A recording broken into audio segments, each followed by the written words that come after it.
Antonio Pleguezuelo Sánchez, que creo que ya todo el mundo lo conoce. No hace falta realmente que digamos muchas cosas de él, pero bueno, sí que recordemos un poco que siempre ha combinado, yo siempre lo recuerdo así, combinando su labor docente con su labor investigadora. Y es verdad que en un principio pues empezó investigando, por ejemplo, la Guerra de Independencia en San Roque. Recuerdo ese libro magnífico que lo he utilizado en mis clases. Lo sé, José, me lo han dicho. Exactamente, lo he utilizado en mis clases de Historia de España. Y también algunas facetas históricas de Ceuta, porque bueno, él es un poquito caballa, aunque apenas se le note. Soy caballa. Caballa, pero bueno, ya está un poquito asardinado aquí en esto. Bien, él ha escrito bastantes libros, ¿no? Como La Guerra de la Independencia, la época de Franco en San Roque. También investigó a una figura clave como fue, por ejemplo, el maestro Gabriel Arenas, o Ceuta en la dictadura de Primo de Rivera y el gobierno de Berenguer, etcétera. Pero últimamente lleva ya bastante tiempo que está dedicado fundamentalmente al estudio, la investigación de grandes maestros, artistas, sobre todo pintores del campo de Gibraltar. José Cruz Herrera, Rafael Argelés, Diego Muñoz, y ahora bueno, pues tenemos también aquí a Julio Serrano. Julio Serrano, un personaje que tiene muchísimo trasfondo, porque el linense de nacimiento, sin embargo, se instaló en San Roque y no solamente se dedicó, como ahora nos explicará José, a su taller de pintura, sino que su taller se convirtió en un lugar de tertulia y en un lugar donde confluían personas pues no sé, quizás de una élite intelectual de San Roque muy interesante, progresista y bueno, una élite, ¿no? Ha publicado muchísimos artículos, es un fiel participante en las jornadas que convoca siempre el Instituto de Estudios Campos Gibraltareños, del que forma parte, y bueno, también ha impartido bastantes conferencias. Entonces, bueno, él es miembro del Instituto de Estudios Campos Gibraltareños, pero con esa dualidad, pues también del Instituto de Estudios Ceutíes.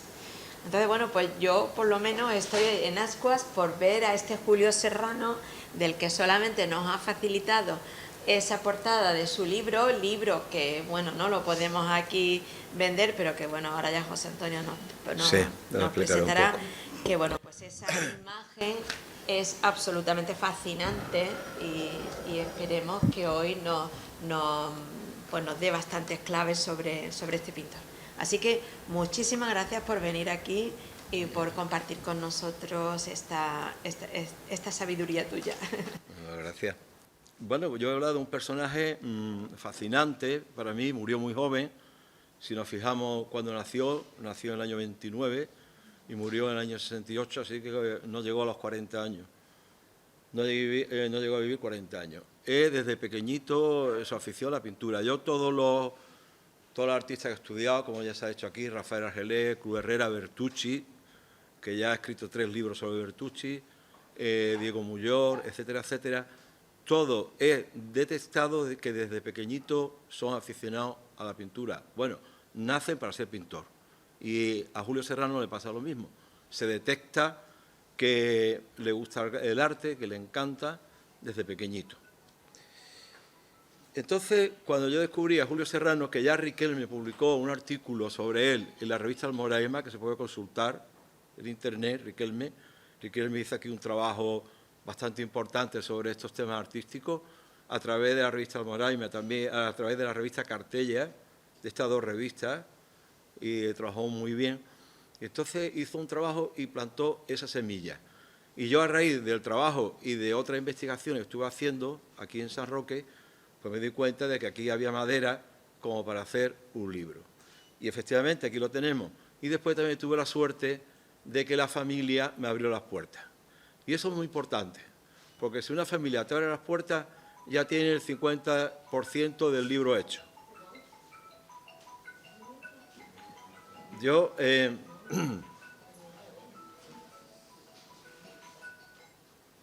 ya tiene el 50% del libro hecho.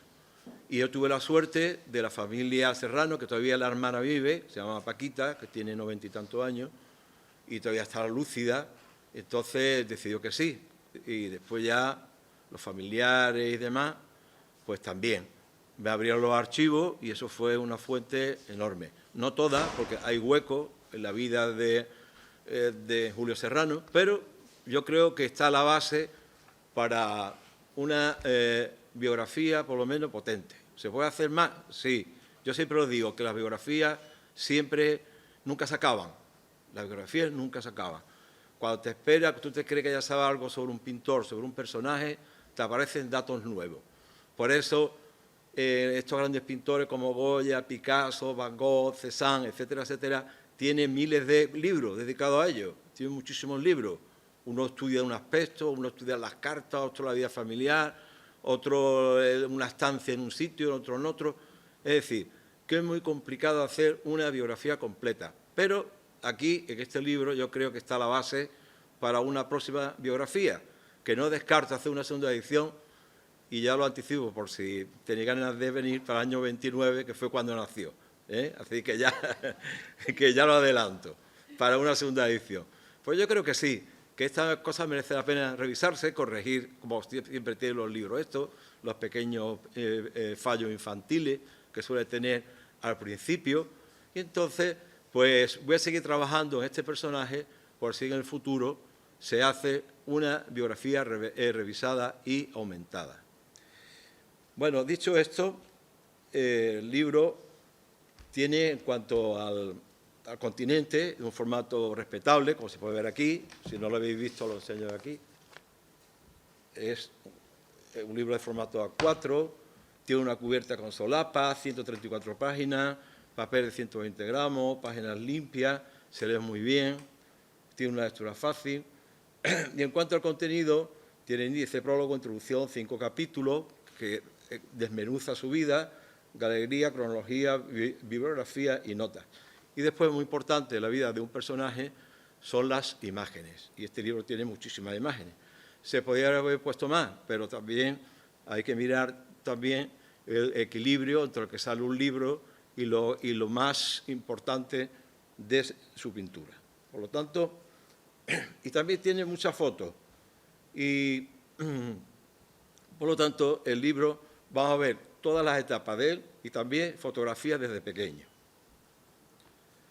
Yo quiero dar las gracias al Ateneo de la Bahía, que ha sido el que ha puesto el sello, aunque el presupuesto del libro ha ido por otro lado, la financiación, pero bueno, el Ateneo ha tenido la gentileza de que este sea el primer libro que sale publicado. Aquí tenemos al presidente, que también nos está apoyando, publicado en este Ateneo. Y el otro día lo presentamos en La Línea, gustó muchísimo, la familia estuvo allí presente, estuvimos todos encantados y la verdad es que está gustando. Veremos ya con el tiempo si el libro cuaja o no, pero por ahora ha tenido una entrada bastante buena. Una vez dicho esto, vamos a hablar un poquito de sus notas biográficas. Él nace en La Línea en el año 29, una familia acomodada, su padre se dedicaba a la fruta, mayorista de fruta, y su maestro Francisco Arroyo Delgado, que donde cuando era pequeñito, ya lo he dicho al principio, es el que descubre sus cualidades pictóricas. Era muy pequeño cuando ya empieza a pintar, y eso se da cuenta el maestro. Entonces, en La Línea recibe clases de Luis Díaz del Río, que era una persona que había dado clase precisamente en la Escuela de Artes y Oficios de La Línea, pero que durante la Guerra Civil había sido represaliado y este señor ya dejó de dar clases de forma oficial, por lo tanto tenía que dar las clases de forma particular. Este hombre atravesó un momento muy malo y los últimos años de su vida fueron bastante negativos, ¿no?, en este sentido. Luis Díaz del Río lo enseñó, tenía un estudio en la calle Negroto, en el patio Negroto de la calle Clavel, tenía allí, y ahí fue donde recibió clases. Las clases empezarían aproximadamente en el año 40 o 41, después de la Guerra Civil. Y estuvo allí en La Línea, esa primera etapa, como veremos, hasta el año 1943, cuando ya se marchó a Madrid. Efectivamente, gana un premio local de pintura de estos infantiles que había allí en la línea, que tiene lugar durante la época de la feria, de la velada, y con ese premio le da suficiente ánimo, también el padre, como ya he dicho, le dio el soporte económico, y con 13 años se va, 14 años se va para Madrid. Se va a Madrid y recibe clases de Julio Moisés. Julio Moisés era un pintor que daba clases para preparar a los alumnos para ingresar en la Escuela Central de Bellas Artes de San Fernando, que es como se llamaba en aquella fecha, de Madrid. Él consigue ganar esa posición, este concurso, entra en la escuela y allí empieza a estudiar. Ya estamos en el año 45. Y empieza a estudiar, pero al principio le va bien los estudios, pero cuando ya va avanzando parece que no le salen las cosas como él quería. Y eso se le junta una crisis que tiene debido a una enfermedad pulmonar que tiene, y decide venirse a la línea. Viene derrotado, viene derrotado completamente, hay que decirlo así. Derrotado porque no había acabado los estudios y físicamente está muy mal. Entonces la línea se recomienda al doctor Posada, que estaba en Algeciras, que era especialista en pulmones y enfermedades pulmonares. Y le dice que busque un lugar más tranquilo, menos húmedo que la línea. Y entonces la familia decide venirse a San Roque. Al principio alquilan una casa, pero después compran una casa en la calle Larga, el número 56 de la calle Larga. Y allí monta su estudio. La estancia en San Roque de aquella época muy diferente a este. Ahora veremos unos cuadros, como veréis, como el San Roque es completamente diferente al San Roque actual. Y allí, en esta calle Larga, pues rápidamente este ambiente intelectual que había aquí en San Roque se da cuenta que esta persona viene de Madrid, que trae nuevas ideas y se va juntando allí bastantes personas, como ahora iremos viendo después. Y después algunos intelectuales de aquí y también artistas. Después de San Roque, arropado por estos personajes, hace dos exposiciones, una en Algeciras y otra en Ceuta. La exposición que hace en Ceuta tiene bastante éxito y vende cuadros allí, y con ese dinero decide irse a París. Él había pensado irse a Roma, volver a Madrid, que de hecho se matriculó en el año 57 en Madrid, en abril, pero allí conoció a una estudiante de español, que era francesa, que era muy joven, la conoció, y eso la anima a irse a París. Y se van en el verano del 57 acompañado de su amigo, el poeta José Arévalo, que también estuvo aquí en San Roque dando clases porque era maestro. Se van los dos allí, Arévalo tenía el magisterio, tenía su plaza, vuelve a las pocas semanas, pero Julio Serrano se queda allí. Se agarra aquello como fuera, como un clavo ardiendo, y se queda en París. Y ya tengo que decir que ya no vuelve más a España. No vuelve más, por motivos familiares, por motivos políticos. Se juntan varios factores ahí que al final no vuelve más a España. Se queda allí y le va costando trabajo, vive de la bohemia, en principio como tantos y tantos pintores, y allí consigue el primer premio de arte libre en el año 62. Y ahora voy a leer cómo llevó el cuadro, ahora más adelante voy a leer cómo llevó el cuadro desde su casa hasta aquella exposición, algo curioso. Después contrae matrimonio con su compañera, que ya vivía con ella, con Daniel Rimet, en el año 64, y se instala en Champigny-sur-Marne. Champigny-sur-Marne es una población que está al suroeste de París, donde el río Marne hace ese meandro tan grande, porque es afluente del Sena. Antes de entrar en el Sena hay varios pueblecitos, entre ellos Champigny-sur-Marne. Y allí se instalan, se compra una casita, y allí empieza a dar clases de cerámica. ¿De cerámica diréis? Bueno, pues sí, porque era una opción que tenía para poder seguir pintando, porque vivir de la pintura es complicado. Entonces da clases de cerámica y no me extraña porque cuando estudió en Madrid, en la Escuela Central de Bellas Artes, estudiaban modelado, por lo tanto, si estudiaban modelado, era muy afín a la cerámica. Allí conoce un personaje que tenía cierto peso allí en el pueblo, que era Claudio Poli, que era un ceramista reconocido, que incluso escribió libros sobre cerámica, y tiene su amistad, y tiene un círculo, fundan allí también una especie de ateneo artístico y demás, y entonces allí tiene su círculo y él va trabajando, y durante esta época ya empieza a evolucionar, porque ahora veremos qué tipo de pintura hacía Julio Serrano. Evoluciona y ya se mete en otros mundos, va investigando otros mundos bastante diferentes o algo diferente a lo que estaba haciendo hasta ahora. Pero de golpe falleció en el año 68.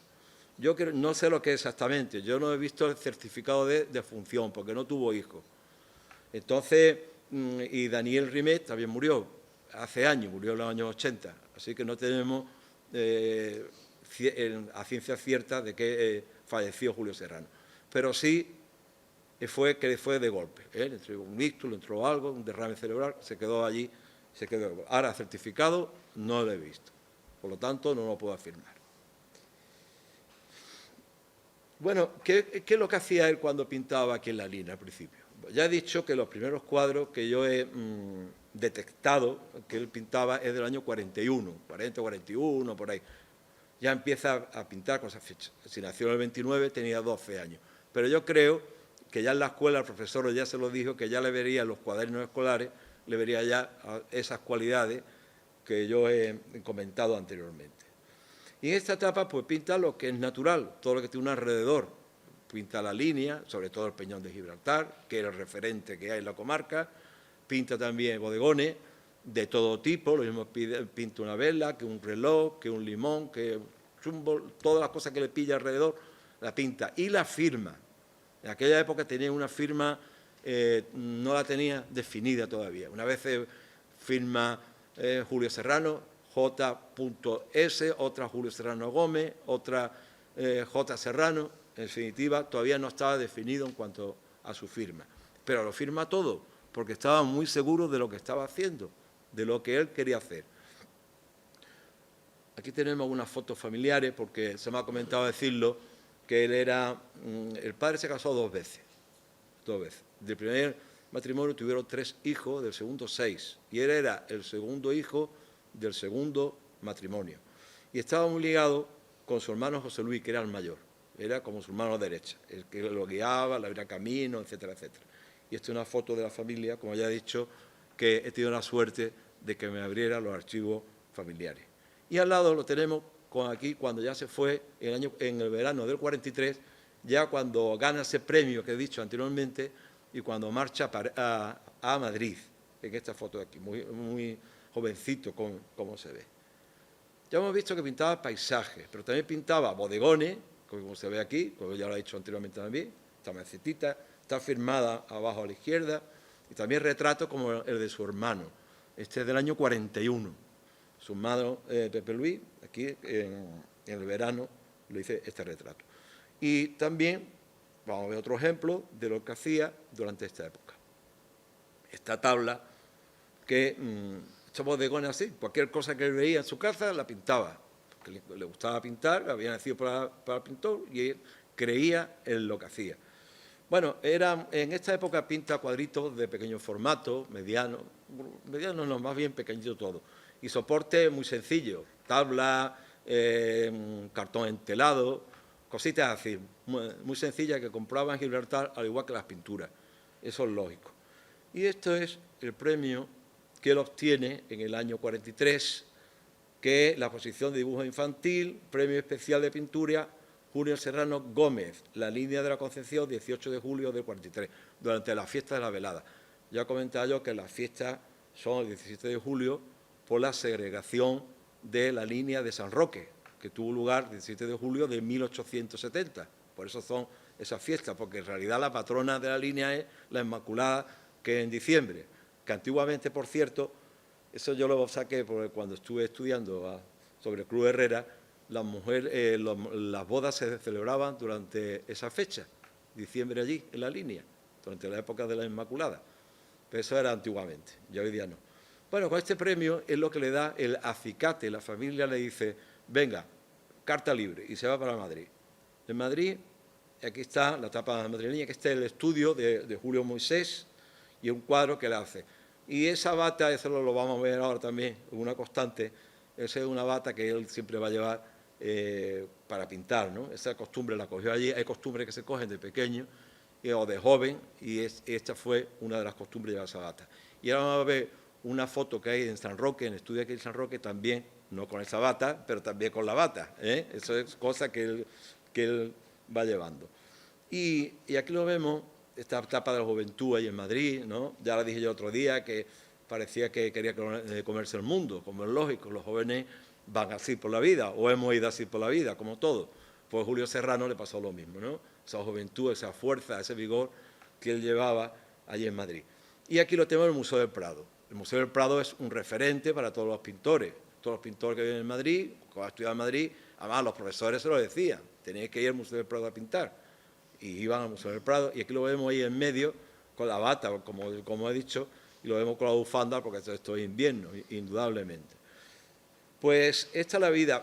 Es una lástima, también lo dije en la otra conferencia, es una lástima que no tengamos cuadros de la etapa madrileña, muy poco hay. Yo solamente he localizado uno del año 44, que ahora lo vamos a ver ahora.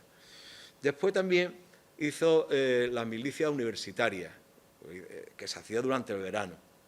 Él la hizo y llegó a hacer alférez de complemento. Lo que pasa es que yo solamente tengo datos del periodo de instrucción, que lo hizo en Robledo, en Segovia. Del otro periodo, el de práctica, no tengo datos. Y aquí lo tenemos, aquí vestido como militar, lo vemos aquí, que se hacía en verano, como ya he dicho, era durante varios años. Y aquí tenemos una foto del año 50 en la casa de los Chacón, que eran familiares de ellos. Y vemos aquí estos tres personajes, ya se ve ahí que Julio Serrano es el que no mira de frente, ¿no? Ese mundo interior ahora, venía aquello que yo he explicado, que venía de Madrid, no venía bien, y se nota ya en la fotografía esta de aquí.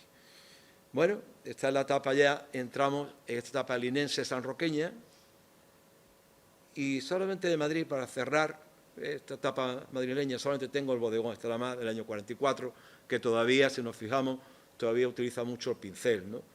Pero ya empieza a hacer un tipo de pintura algo geométrica, quizás influenciado por las nuevas corrientes que en Madrid, que había en la posguerra, de la pintura esta neofigurativa, basada sobre todo en Vázquez Díaz y en estos personajes que querían imponer un tipo de pintura algo más moderna dentro de lo que era aquella época Madrid, ¿no? Un poquito. Bueno, pues esto es lo que tenemos nada más. Este cuadro de mediano formato lo tiene la familia y esta es la única referencia de la etapa madrileña hasta ahora. Por eso yo he dicho que seguiremos trabajando sobre Julio Serrano para posibles publicaciones y demás. La etapa sanroqueña, el año 50, 51, yo no sé definirla, es un periodo intermedio, cuando vive aquí en San Roque, la alquila en la casa, y también iba mucho en verano a las artezuelas allí en Jimera del Íbar. Aquí le gustaba mucho pintar al aire libre. Ya lo hemos visto que cuando era pequeño él pintaba los alrededores de la línea. Por eso lo siguió cultivando durante toda la vida. Ya haremos algunas fotos, algunos cuadros sobre París, lo veremos igual, cómo cultiva el paisaje. Y se iba allí con el caballete, el de tres patas, lógico, al aire libre, y se veía pintar natural. Hay muchas fotos de él pintando así. La familia tiene bastantes fotos. Y ya aquí entramos en lo que nos interesa más a los sanroqueños, que es su casa aquí de la calle Larga. Aquí se ve el estudio y se ve a él ahí. Él pintaba muchos muchachos jóvenes, como se ve aquí, muchos chiquillos, adolescentes, como se ve aquí en la portada del libro. Por eso lo he escogido. Después le gustaba pintar a los personajes siempre mirando al espectador, siempre de frente. Normalmente sedentes, estaban sentados los personajes, pero siempre de frente. Y empieza a pintar de un formato más grande, cuadro más grande. Entonces, ¿qué le pasa? Nos fijamos al lado del caballete que tiene. Ese no es el caballete que hemos visto antes en el campo. Este es un caballete de estudio. Este caballete, y esto es muy curioso, coge la idea de Cruz Herrera. Cruz Herrera tenía ya casa aquí en San Roque, ya lo había comprado, y claro, los dos eran linenses, los dos se conocían, aunque claro, había una diferencia de edad grande. Cruz Herrera nació en 1890 y Julio Serrano en 1929. Eran muchos años de diferencia. Cruz Herrera estaba muy consolidado ya, tenía un prestigio nacional e internacional, mientras Julio Serrano no lo conocía nadie. Pero vaya a su casa, se la enseña, porque tenía el problema este de que ya quería pintar a gran formato, digamos. Estos cuadros de más de 1 metro, 1,5 metros. Y copia el caballete de Cruz Herrera, de un carpintero. El carpintero va allí, ve el caballete y es el mismo. Tengo una foto de Cruz Herrera pintando allí en su casa y se ve el caballete igual, idéntico. Bueno, aquí estamos en el estudio de San Roque, se ve cómo son las casas sanroqueñas, los suelos, las paredes, estas curvas que tienen en la alto, estos arcos rebajados que se ve aquí en las casas sanroqueñas tan típicas, los muros gruesos, se ve perfectamente esta arquitectura popular sanroqueña, se ve aquí. Y aquí conoce, ahora veremos, hablar de la tertulia, que por cierto estoy haciendo un trabajo más en profundidad estoy haciendo de la pintura de los años 50 aquí en San Roque. Ya saqué un artículo sobre el tema en la revista Almoraima, pero estoy profundizando más sobre el tema y quiero hacer algo más extenso. Aquí tenemos a la familia de Leito. Él compaginó muy bien, sobre todo con José de Leito, creo que no quiero equivocarme, tengo que aquí apuntado, José de Leito. José González de Leito. Eso es. El hermano era un poquito mayor que él, Francisco, pero con él, como se ve aquí, había amistad, ¿no? Esa foto que se ve ahí pegados unos con otros. Y aquí se ve la foto de abajo, también se ve ahí a José, también delante de un cuadro que él hizo. Bueno, ¿qué personaje conoció a San Roque como ha hecho Margarita, que aquí se creó una tertulia?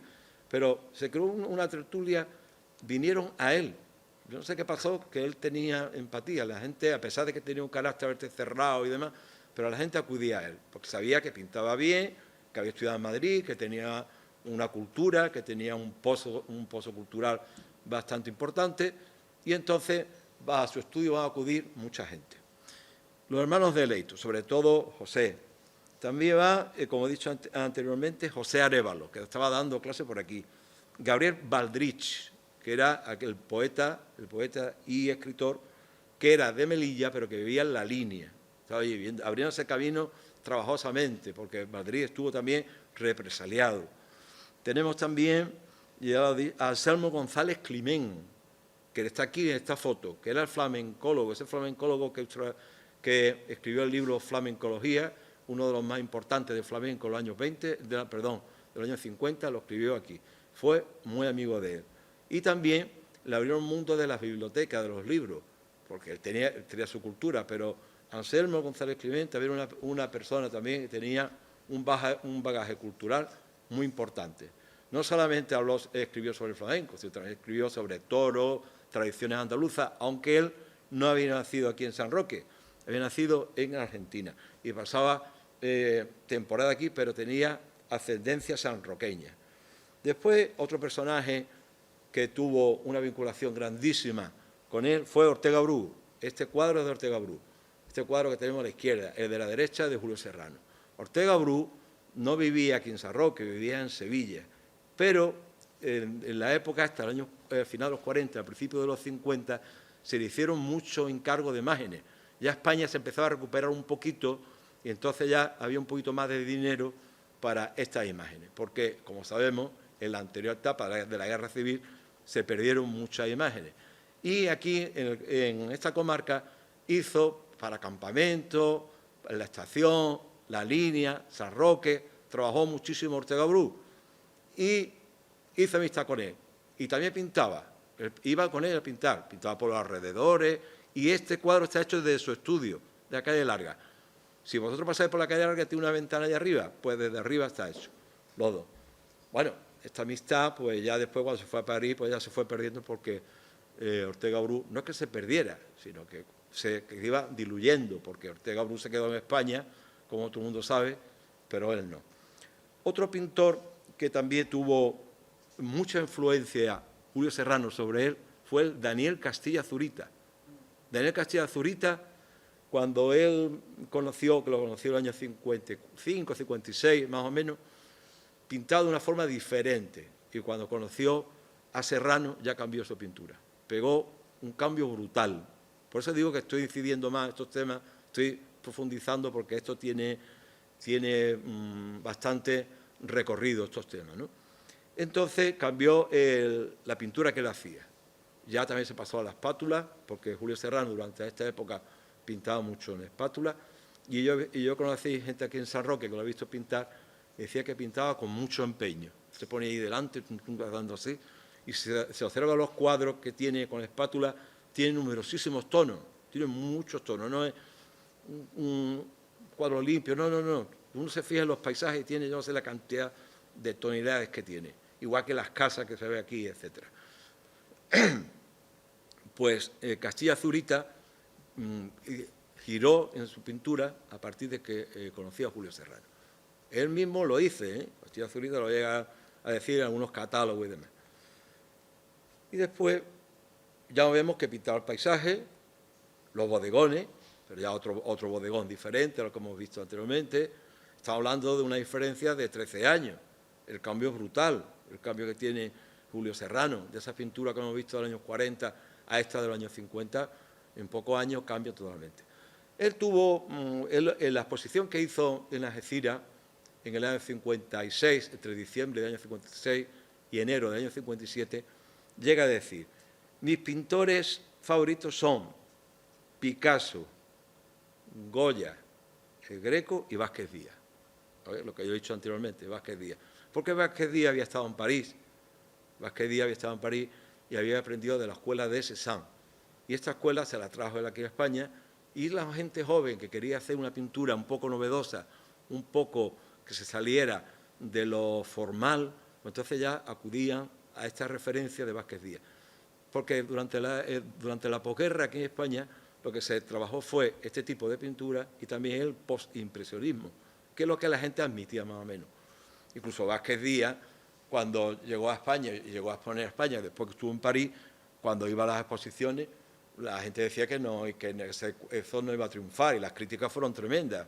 Pero no, Vázquez Díaz triunfó en España y creó escuelas entre la gente joven. Muchas escuelas creó en los años 50 y 60. Se puede ver muchísima pintura de este tipo en España a finales de los 40, 50 y 60. Bueno, aquí también tiene influencia, como sabéis, de Van Gogh un poco en cuanto a los colores, de Morandi también en cuanto a los bodegones. Es decir, tiene un poquito así de metafísico también un poquito aquí Julio Serrano. Como se ve, hace una pintura no solamente, digamos, que sabe pintar bien, sino también un poquito intelectual la pintura que hace. Y aquí tenemos dos retratos de la familia de Leito, que tenemos aquí a Paco, y está el caballito, Paco está ahí, que está montado el caballito ahí. Cuadros preciosos los dos. Yo te agradezco aquí públicamente las deferencias que has tenido en abrir las puertas para que nosotros podamos hacer esta fotografía. De verdad te lo agradezco, porque no todo el mundo es así. Yo me he encontrado aquí en San Roque 2 o 3 casas que no me han querido abrir las puertas, yo no sé por qué, pero voy a decir por qué. Normalmente son herencias familiares, que se han quedado con cuadros y no se han enterado los otros familiares y no quieren enseñarlo. Y lo voy a decir ya, lo digo así porque me lo he encontrado. Pero bueno, así es la vida, no siempre todo el mundo. Pero estos 2 cuadros son magníficos, tiene en tu casa 2 cuadros magníficos, tiene otros más, tiene varios más, pero estos 2 son especialmente espectaculares. Bueno, aquí tenemos a Francisco González de Leito Domingo, tenemos, que marcó una escuela aquí en San Roque durante muchos años. Yo lo conocí, para el libro de Franco, yo le hice una entrevista y la verdad que era una persona amable, abierta, comprensiva, y ya era mayor y contó con eso, tiene una paciencia tremenda. Yo el recuerdo que tengo de tu padre es un recuerdo magnífico, igual que tuyo, vamos. Así que, y después este cuadro, ya él me lo puede contar, pero lo voy a contar yo. Este cuadro, el del caballito, el caballito lo tenían en su casa y se lo llevaron al estudio de Julio Serrano.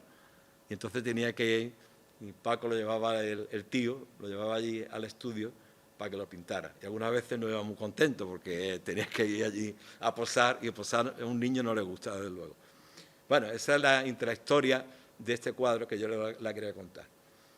Y después también ya hemos visto bodegones, ahora hemos visto retratos, y ahora vamos a ver, le falta la tercera pata, el paisaje, y aunque ya he visto un paisaje urbano de la calle Tintorero, ya lo hemos visto, pero tenemos también este paisaje de los alrededores. Él la comunión que tenía con la naturaleza era tremenda. También a Zurita también le pasó lo mismo. Se iban a pintar por ahí, y también a Ortega Bru, iban los tres, una vez iban los tres, otra vez los dos, iban así, creando una hermandad muy bonita aquí. Y aquí tenemos este cuadro, este de la abajo a la izquierda, que es de Sierra Carbonera, irreconocible ahora por la cantidad de antenas y demás que hay. Por eso yo he dicho al principio que San Roque es muy diferente de hace 50 años, ahora, es muy diferente. Ya te dice que es la sierra, pues mira, es verdad, lleva razón, ya está el cortijo y esa es la parte de abajo ya cayendo, que vaya la parte oeste de San Roque ya cayendo hacia Algeciras, la carretera de los barrios. Y ahí se ve al fondo la bahía de Algeciras, como se puede apreciar allí arriba a la derecha. Bueno, vemos esta pintura, ¿no? Esta espátula, también pintaba con pinceles, también, pero sobre todo espátula tremenda, la paciencia que tenía y ese empeño que él ponía. Quiero decir también que fue muy apoyado por los amigos. Se le compraba cuadros, se le ayudaba a todo esto que estoy diciendo para salir para adelante.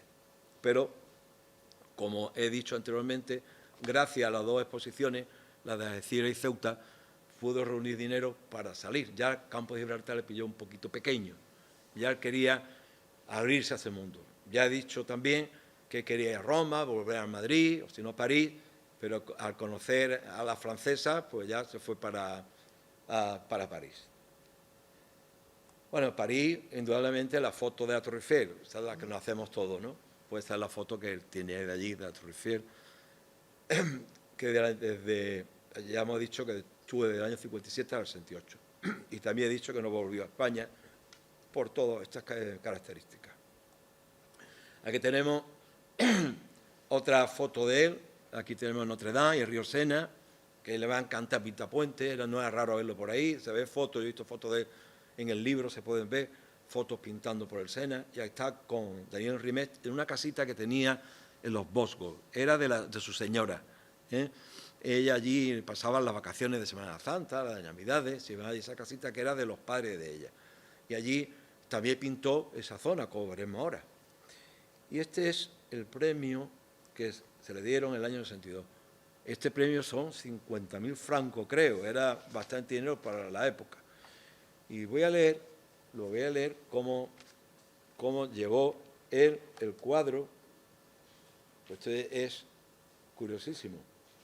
Así, como una carta escribe al hermano José Luis, ya he explicado que José Luis era el nexo de unión que tenía aquí con España, su hermano, con la familia, y esta es parte de la carta que le escribe. Lo primero, en la primera parte de la carta dice que estaba enfadadísimo con el padre que había vendido la casa aquí en San Roque. Estamos hablando del año 62, ya lo había vendido la casa. Y le escribe esa primera parte. Y ya la segunda parte de la carta dice lo siguiente. Se me han dado hace un par de semanas el primer premio de pintura del Salón de Arte Libre, uno de los conocidos en Francia, 50.000 francos. Esto pudiera ser un punto de partida. Con tiempo y cierta tranquilidad podré llegar a hacer algo. Entre los 300 pintores que exponía, 21 salas, 500 cuadros, había por lo menos 50 enterados, tíos que viven tranquilamente de la pintura. Te mando la carta del presidente del salón diciéndome lo del premio. No tarde más de 15 días en devolvérmela. Esa carta no la he visto yo, porque ya he dicho que no ha tenido hijos, la mujer murió y se ha perdido muchos documentos de él. Estamos pasando un invierno de miedo. El día que fui a entregar el cuadro del AL, del Arte Libre, hacía 15 grados bajo cero. No te cuento la aventura del metro en París cargado con un cuadrito de 1,20 por 90. En fin, bueno, esto es lo que contaba él, como se ve las penurias que se pasaban también, ¿no? Que tuviera que llevar el cuadro él personalmente allí a la exposición, ya hice también toda esa etapa de bohemia que él pasó. Aunque ya se consolidó, como ya he explicado, en el año 64, cuando se casa y cuando empieza a dar clases, en el 63, perdón, empieza a dar clases de cerámica en Champigny-sur-Marne, como he dicho anteriormente. Ya se consolida aquello. Bueno, pues aquí va viviendo, va saliendo con su trabajo, pero quiero mostrar algunos cuadros de París. Estos cuadros, la primera vez que se vieron aquí, bueno, esta figura de los cuadros, ha sido aquí ahora en la conferencia que di en La Línea, y ahora aquí en San Roque. La primera vez que se ve. las calles de París, ya cambian los tonos, esos tonos esas luces que hemos visto anteriormente del campo de Gibraltar, ya la va cambiando ahora, son más grises, incluso he visto otros cuadros más grises, y este cuadrito de la derecha es de la zona de los Vosgos, donde iba de vacaciones allí con su señora, que también se recorría. Él le encantaba salir a pasear, la naturaleza, para él lo era todo. Aquí también lo vemos pintando, ¿no ves? Lo vemos pintando aquí el Sena, y ese cuadro de Notre Dame, magnífico, de la parte de atrás, que se ve ahí con ese recodo que hace ahí el Sena, y esas luces tan diferentes, ¿no? No estamos acostumbrados a ver ese tipo de cuadros. También se fijaba en cuestiones que otros pintores no veían. Ya sabemos que los pintores tienen un sexto sentido, ¿no? Y él lo tenía. Ya cuando murió se le hicieron 2 homenajes. Uno en el año 69, en Champigny-sur-Marne. Este cuadrito que se ve ahí se lo había comprado el ayuntamiento de allí. Se lo había comprado este cuadrito y fue un homenaje que se le hizo, los amigos, y aquí se puede leer, miembro de la oficina, de la Comisión de Artes Plásticas del local, desde su creación. Es decir, que él desde el principio estaba muy implicado con el mundo cultural de allí, del pueblo donde se había instalado en Champigny. Después, aquí en la línea, Badrich escribió muchísimo en el diario Sur, que él escribía, también en Área, para que se hiciera un homenaje a Julio Serrano. Y el alcalde, que había conocido a Julio Serrano en su juventud, desde pequeño, pues sintió empatía por el tema y montaron una exposición en el año 71, durante la feria del año 71, del 16 al 25 de julio. La exposición vino su señora desde París, se trajeron muchísimos cuadros, se pusieron 60 y tantos cuadros en la antigua Caja de Ahorros de Jerez, que era el centro cultural más importante que había en la provincia de Cádiz, la Caja de Ahorros. Era donde se exponía. En la Niña había una caja de ahorros, y en muchísimas ciudades importantes también había, de aquí a la provincia de Cádiz, también había centros culturales de las cajas de ahorros. La exposición fue un éxito, acudió mucha gente, pero ya a partir de ahí poco se ha hecho. Ya dije al principio que José Riquelme ha escrito un artículo de una exposición que hubo en los años 80 de 100 años de pintura gaditana en Jerez, también se llevaron 3 cuadros de él. Y poco más.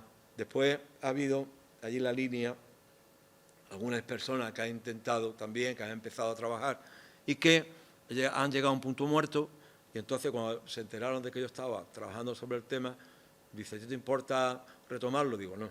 Entonces también tengo que agradecer a algunas personas de la línea que me han ayudado para que el libro saliera adelante, y sobre todo al Ateneo de la Bahía, que ya lo he dicho al principio, que es lo que le da este soporte, digamos, por lo menos el soporte moral. El soporte económico ha ido por otro lado. Y ya para terminar, después si quiere hablamos un poquito sobre el tema, quiero veáis la cerámica que hacía, ¿no? Un poquito picasiana, ¿no? Ya he dicho yo al principio que Picasso era su influencia, y también investigaba la cerámica, no se conformaba con hacer el cacharro, un típico cacharro y demás, sino una pieza, sino él también le gustaba los esmaltes y también investigar. Sobre todo de la mano de su amigo Claudio Poli, como he dicho anteriormente, que era un ceramista consumado. Y yo lo voy a cortar ya, porque no quiero cansar al público. Prefiero que quede con las ganas que no hace pesado. Muchísimas gracias.